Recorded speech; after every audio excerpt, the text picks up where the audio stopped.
No, Ahora vamos a estar pendientes. sí, porfa. Y sí se me olvida, de verdad. Bueno, entonces estábamos viendo la parte de la literatura que decíamos que tiene amenazas, juicios, oráculos. O sea que el oráculo es una forma literaria.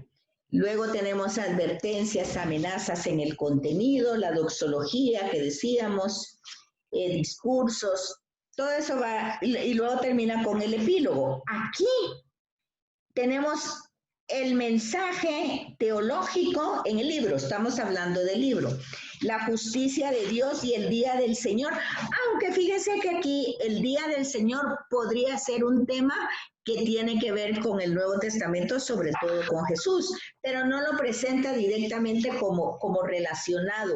Ah, bien, sí lo presenta, aquí está el libro de Amós en el Nuevo Testamento. Está citado en Hechos de los Apóstoles, en Mateo 27, aquí sí está. O sea que entonces no, lo que les dije no estaba cierto, que en Amós no había, sí hay. Yo creo que hay en todos. Mi Linda, ¿le puede dar acceso a unas chicas que están esperando? Por Sí, favor. sí. Ahora a lo mejor te llamo.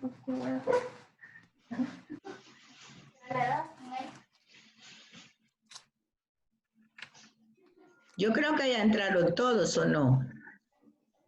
Sí, eran Falta Laura, Janet. No, ya están adentro. Yo ya las tengo. ¿Ya las tiene usted? Ya. Ya ingresamos, Bea, gracias. Ok. Ahí están, sí. Ahí están. Bueno.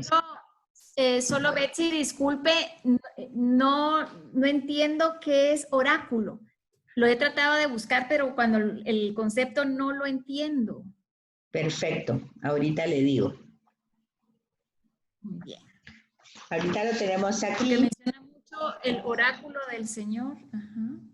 Dice, estructura de los oráculos. Se trata de, espéreme, dice, antes de concretar sus amenazas contra Israel, Amós dirige una serie de oráculos a las naciones, o sea, oráculos son como mensajes que Dios también traerá sobre esas naciones el castigo. Ese es otro tema que tenemos que aclarar.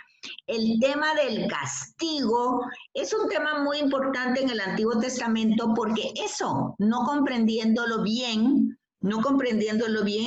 hace ver como que el Dios que se manifiesta en el Antiguo Testamento es muy diferente al que se manifiesta en el Nuevo Testamento. Y no es así, no es así. Sino que lo que pasa es que aquí es el uso del lenguaje. Volvemos a hacer eso. A veces vamos a encontrar la palabra prueba, a veces vamos a encontrar la palabra permite y a veces vamos a encontrar la palabra castigo. Entonces, en algún momento eso provoca dificultad en la comprensión del texto. Y lo mismo va a pasar cuando veamos los salmos. Porque en los salmos los salmos son oraciones. La salmodia son oraciones, pero oraciones que salían desde la persona por la situación que vivían. Entonces ahí, para eso nos sirve la ubicación del texto en el contexto. Porque acuérdense ustedes, pues, acuérdense de que hay un salmo, por ejemplo, que dice, ¿quién habitará en la casa de Dios? El hombre de manos limpias, el que no juzga, el que no critica, el que tiene el corazón puro. Y hay toda una serie de... Bueno, usted, si es honesto, nadie puede entrar, pues nadie. El único que puede entrar es Jesús y María, pues de ahí, y José, pues de ahí a nadie más, solo la Sagrada Familia. No podemos entrar. Entonces pareciera que ese tema tiene que conectarse con Jesús, que justamente fíjense que ahí es donde uno tiene que entender el tema de la encarnación, cómo Dios mismo se hace hombre para capacitarnos y limpiarnos, porque Él es el que nos limpia.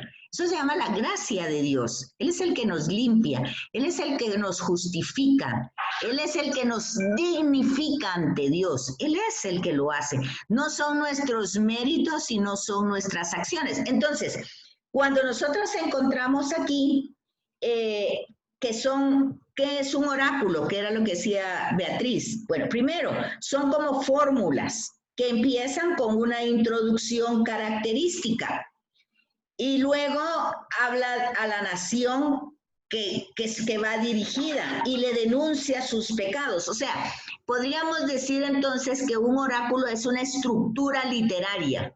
Una estructura literaria. Yo no sé por qué pasó, pero se salieron un montón. ¿O qué pasaría? Tal vez se fue internet. Se salieron 2 si no estoy mal. Ok. Entonces tenemos que el oráculo es una estructura literaria con fórmulas características. Se nombra a la nación a la que se va dirigido este mensaje y se le denuncia sus pecados, así claramente. Y se le declara irrevocablemente la acción que Dios va a tener. Entonces, un oráculo es un género literario utilizado en secuencias numéricas. Por ejemplo, dice, por 3 crímenes que cometiste, por 4 crímenes, por lo que hiciste. Bueno, todo eso se va desarrollando, es la fórmula como se va desarrollando esa manera literaria. ¿Qué otra característica tiene el oráculo? Solo una pregunta, pero es una figura literaria específica de la Biblia, digamos, ¿verdad? No, yo creo que es una forma literaria que hay en otros lugares, pero que aquí el Antiguo Testamento es utilizado, sobre todo en el profetismo, porque en el Nuevo Testamento no vamos a encontrar eso, ¿verdad? Entonces dice, además de eso que van poniendo fórmulas, dice, especifica la transgresión que motiva la condena. Se indica generalmente el delito más grave, que son pecados a veces contra la propia ley natural. Y entonces hay un castigo del que se habla en primera persona, o sea, Dios enviará, ¿qué va a ser? Catástrofes, invasiones naturales, exilios, ruinas, bueno, todo eso. De ahí, de leer eso textualmente así y no entenderlo como una forma literaria, ¿para qué? ¿Qué es lo que busca eso? ¿Qué es lo que busca? El cambio de la persona. Acuérdense que eso lo tenemos con Jonás. Jonás va a Nínive a decir que Dios los va a castigar, pero no es una amenaza, no, es como una provocación al cambio. ¿Sí comprenden? Entonces, por eso hay que descubrir en ese oráculo el amor de Dios. Es como cuando a un hijo le dice, mira, si seguís tomando y manejando al mismo tiempo, vas a tener un gran accidente y a saber cómo vas a quedar. Es que no lo estoy amenazando, no le estoy deseando nada más, simplemente le estoy haciendo conciencia para que cambie. Y lo que va ahí impreso es mi amor, mi preocupación. No es que yo le esté buscando un castigo, ¿me comprenden? Esa es la fórmula del oráculo. Que uno, eso lo usa uno, que usted me decía ahorita, eso se usó solo en el Antiguo Testamento. Lo que pasa es que en las formas orales, ahorita te voy a decir un oráculo, no, uno da una gritada y ahí va el oráculo en la gritada, ¿verdad? Si seguís haciendo eso te vas a... Pues es un oráculo. O sea, pero yo no le estoy, ahorita te voy a decir un oráculo, ahorita te voy a cantar un himno, no, o sea, uno va ahí diciendo todas las cosas y eso va en toda la transmisión oral, ¿verdad? Entonces, pero sí, no sé si me comprenden la similitud, que el oráculo va diciendo como, te va a pasar tal cosa. Por supuesto que para que tenga la fuerza, bueno, para las personas un poquito contemporáneas de mi edad, acuérdense ustedes que, por ejemplo, una forma de educarnos era que cuando nos iban a pegar, ¿verdad? Como nos pegaban con el cincho o con algo, salíamos corriendo. Entonces, rapidito decía la mamá, se te va a abrir la tierra. Y uno ya frenaba ahí, ¿verdad? Porque no es que se iba a abrir nada, era una manera pedagógica de enseñar que no deberíamos. formas, si ustedes quieren, equivocadas, pero se usaron en la pedagogía. Era la forma psicológica que nos corregían, ¿verdad? Era otra manera. Pero ese es el sentido del oráculo. Entonces dice fórmula de conclusión. Así dice el Señor. La fórmula falta en los oráculos contra Tiro, Edom y Judá. Generalmente son contra las naciones, ¿verdad? Contra las naciones que no quieren cambiar. No sé si Beatriz, si más o menos le queda. Sí, muchas gracias. Sí, es que es complicada.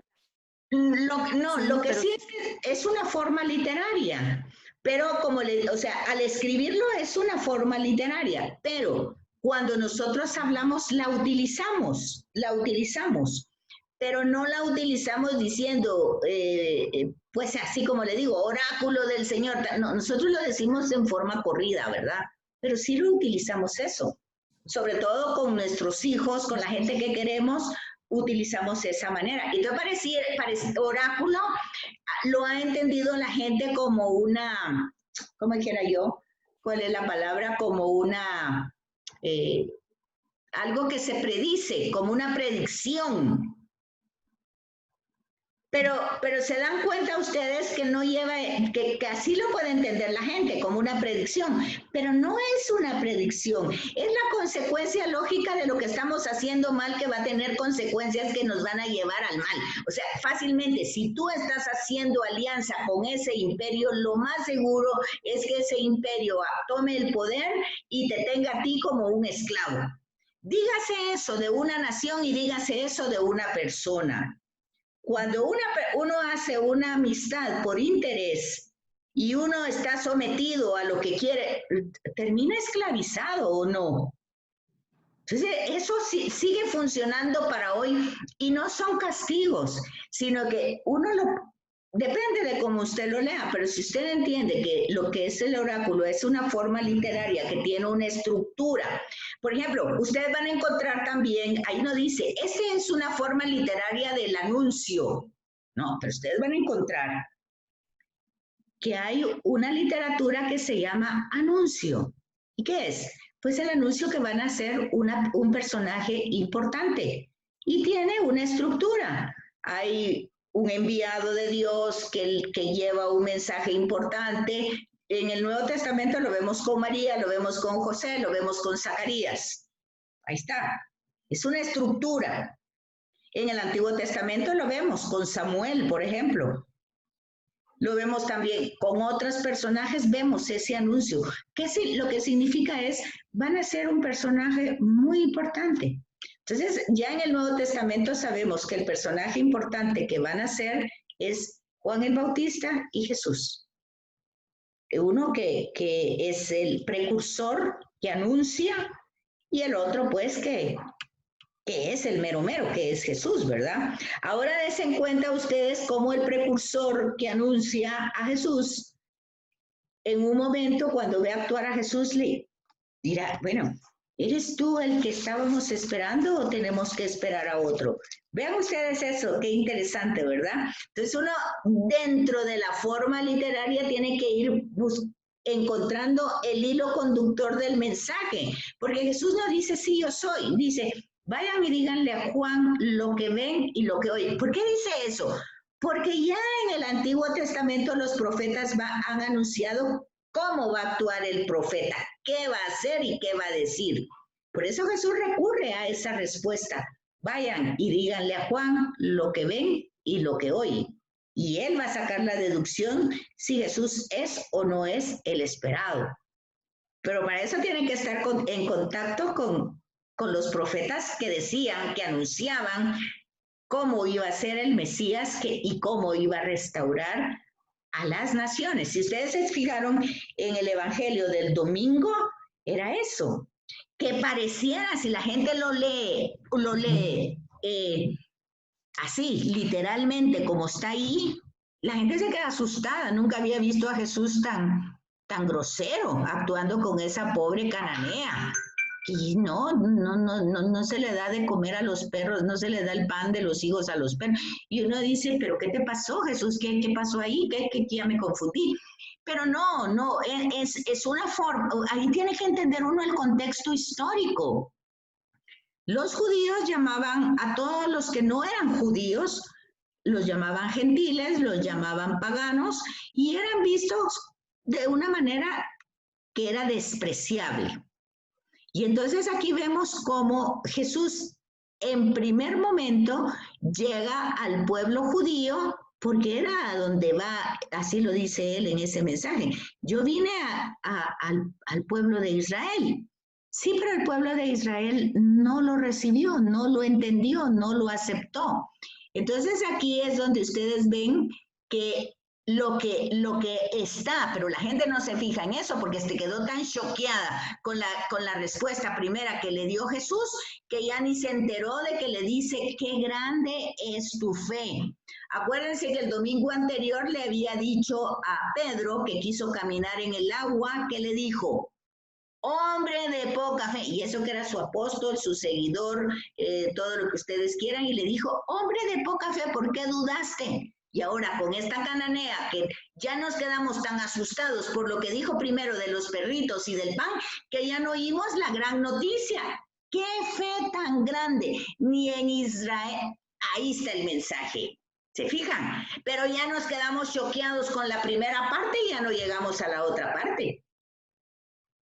¿Sí me van comprendiendo? Ese es el hilo conductor que nosotros tenemos que ver. Entonces, a veces nosotros solo nos quedamos en la parte castigo y en la parte de esos oráculos son terribles. No, siempre en esos oráculos hay una parte que da la oportunidad de un mensaje de esperanza, de consuelo.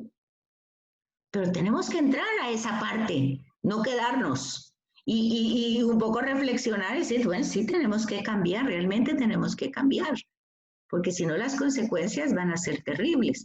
Entonces, así es como tenemos que ir viendo. No, por eso, no podemos sacar un texto del contexto, sino que tenemos que englobalizarlo. En la Biblia nosotros tenemos que tener una visión de conjunto. Desde el principio tenemos que entender claramente que Dios es amor. Eso está claro, es la revelación máxima que Jesús hace. Oiga, que no lo hizo un filósofo, ni un gran teólogo, no lo hizo un personaje así. Lo hizo Jesús de Nazaret, que pues nosotros ya sabemos que es el Hijo de Dios y ya sabemos, pues. Entonces la cosa es creerle. Y ya pero si él ya dijo que Dios es amor, entonces nosotros tenemos que ir viendo, desde ese amor, tenemos que ir viendo los temas que nos pueden confundir. Por ejemplo, Jesús, hijo de David. Ay, bueno, pero es que si David, ¿quién fue David? ¿Fue un asesino? ¿Fue un adúltero? Y vemos a María purísima, santísima, asunta y bueno, hijo de David. Cuando dicen, no es eso, hijo de José el carpintero. Entonces, vean ustedes, entonces uno tiene que entrar en ese contexto de la historia. Sí, David fue todo eso humanamente, como va a decir el profeta Isaías. Soy un hombre pecador en medio de un pueblo pecador. O sea, ¿qué nos une a toda la humanidad? El pecado. Jesús lo dice cuando dice, el que esté limpio de culpa que tire la primera piedra. O sea, no hay nadie. ¿Qué nos hace comunes a todos? El pecado. Ahora, que si no somos conscientes de eso, ese es otro problema. Porque ese es otro problema que tenemos en relación a la liturgia, por ejemplo, a los sacramentos. Yo no me confieso porque no mato a nadie, no robo a nadie, no le quito nada, que no sé qué.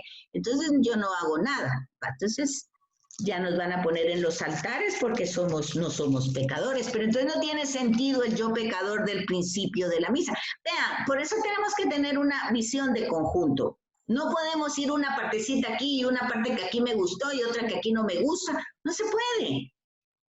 Es una visión en conjunto. Y eso es lo que intentamos hacer en el curso. No sé cómo van. Betsy, mi linda, fíjese que ya se conectó el padre. Ok. Juárez ya se conectó, que nuestra clase entonces sí la va a tener a las 7:25. Ok. Que lo Muy tomemos en cuenta. Entonces, está esperando en la otra clase. Perfecto. Entonces les agradezco Beatriz. mucho. Entonces, Beatriz, nos hablamos más tarde o mañana para ver cómo quedamos con los libros. Y como Muy bien. Beatriz es la administradora de este chat, entonces yo le voy a pasar, bueno, yo lo voy a pasar ahí al chat, el teléfono de Carolina y todo lo demás, y ella ya que hable y ya ella coloca ahí, ustedes sabrán si lo quieren, si no lo quieren, si lo piden, si no lo piden o como ustedes quieran, ¿verdad? Entonces yo... Muy bien, Betsy. Vamos a ir a coordinar. Vale. Entonces, no sé Le qué agradezco mucho. a la orden. Muchas gracias. Muy bonita la clase. Buenas noches, amigos. Gracias. Sí, preciosa su clase, Betsy. Qué linda. Gracias. Bien, entonces, gracias a Dios. ¿Y cómo vamos a quedar con los virtuales? ¿También se van? Laura. Nosotros nos conectamos, pues yo podría a esta hora siempre. Ok, pero la pregunta es, cuando ellos se salgan a las 7:25, ¿ustedes van a seguir, se van a quedar? Acuérdense que es mucho material que ustedes, o si se quedan haciendo preguntas, o como para completar con los otros. Ah, ya. No sé cómo ustedes quieran. Es que nosotros tenemos 2 clases con el diácono Fernando. Entonces, ahorita tenemos a las 8 con él para ponernos de acuerdo porque es nuestra primera clase. Entonces, dependiendo de eso, ya le podría decir si seguimos o igual terminamos a las 7:25. Ok, ok. Entonces, hoy ¿quedamos aquí o seguimos? ¿O se van a ir a preparar para la otra clase? Y yo creería que sí, si no es mucha molestia, así voy a comer algo rapidito. Está bien, está bien. Entonces, de todas maneras, sí fue bastante lo que hicimos. Fue de las 6, son 7:40. O sea que sí hicimos bonito tiempo. Esto va a quedar grabado en el WhatsApp y en el portal, lo paso. Y ya nos vamos a fijar si ya lo podemos hacer directamente en el portal dentro de 8 días. Ok, Gracias, muchísimas muy gracias. amable. Feliz Éxitos. semana. Cualquier cosa, me cuentan. Ok, Va pues, gracias. feliz noche.